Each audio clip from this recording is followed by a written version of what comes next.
Radical Imagination Project. Filming creative community.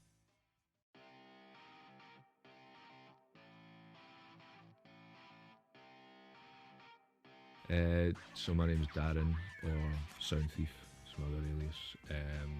What's the Sound Thief? Sound Thief, I write rap and produce kind of rap music. I've done that for about 15 years.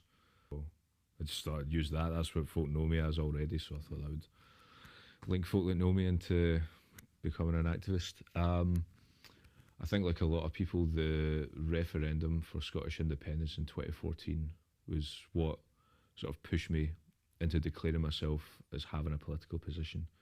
Before that, I just kind of looked upon like what I call blockbuster politics, and I just thought they were liars and I shouldn't be taken by anything they would say, and I just thought that the system they went, that the means that they went through to persuade people was just dishonest, and I thought, well, I'm taking nothing to do with that, it's not my game.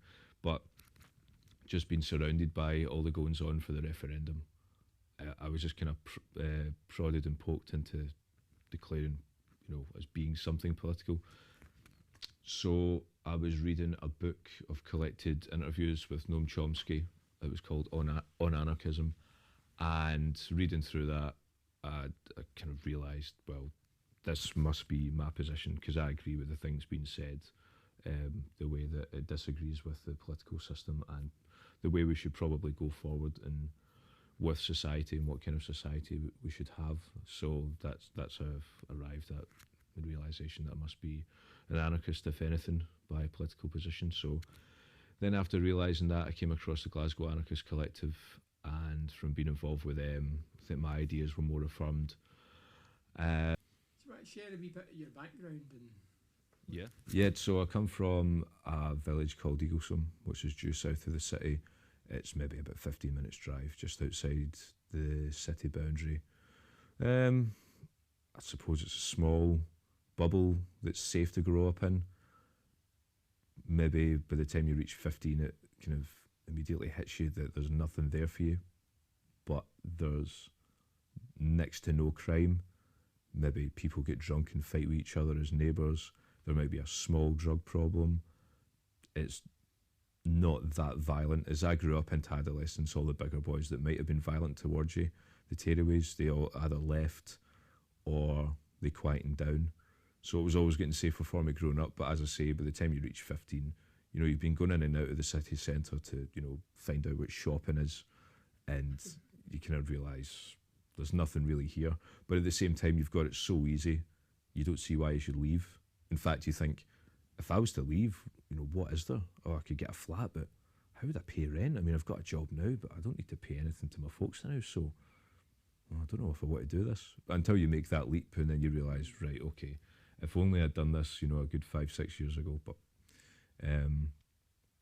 as much as it's a very safe place, I mean, that has its advantages, but growing up, the household I grew up in was very violent, very physically abusive and emotionally abusive, and I think, you know, that was quite sustained until I was the age of 16, and obviously that shapes your character in a big way, especially your self-esteem and how outgoing a person you are. And I mean, I think it's only been in the last few years I've actually become a much more outgoing person than I have been, and I think that's actually been the stepping stone to becoming an activist, is to be much more open about myself and to be more open to other people and kind of embrace other people, and not so black and white as this might sound, but to actually have respect for other people. I mean, obviously you respect other people's living things, but then I think there's obviously a kind of a revelation to yourself about who you are as a person and who you want to become, and then you realise, well, other people must have gone through this too, so you kind of have a sense of a kind of communal feeling with other people, that we are in this together, kind of thing. It's not just me and about how much I get on with other people. There's a bigger picture. There's things going on in the world beyond what it might seem to us immediately, and you do get this kind of notion that you do things at a certain time in your life, and after that, that's it. You know, the time's done. And especially been involved with music, and I think falling into the trap of wanting to kind of make it and get big, you think, well, my early 20s, that's the time to do it. I mean, I never did, through procrastination, a lack of confidence, and yeah, falling into that trap of thinking that I ought to. Like, I'm 29 now, I've never put an album out or anything, and maybe up to a couple of years ago, oh, I'm 27, I've never done this or that yet. But then I thought, well, wait a minute, why should I have? And then I realised, well, this is this thing I've taken on board and that I've never questioned critically. And when you do, you realise, well, no, I only thought that I ought to have done this my early 20s because I've seen famous people do that. And then you realise they've only done that in their early 20s because they've been exploited for the energy they've got to do it. So when did you start kind of getting involved or whatever? What did you do first? In terms of activism, Yeah.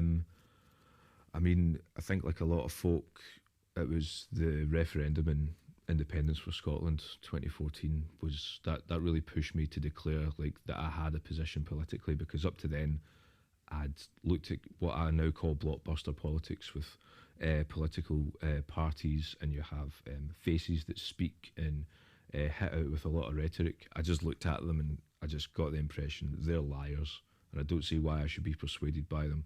And I didn't like the whole game of persuasion where they would say things to folk, swindle them, bring them on side, and then ultimately just defy them and win their confidence and betray them.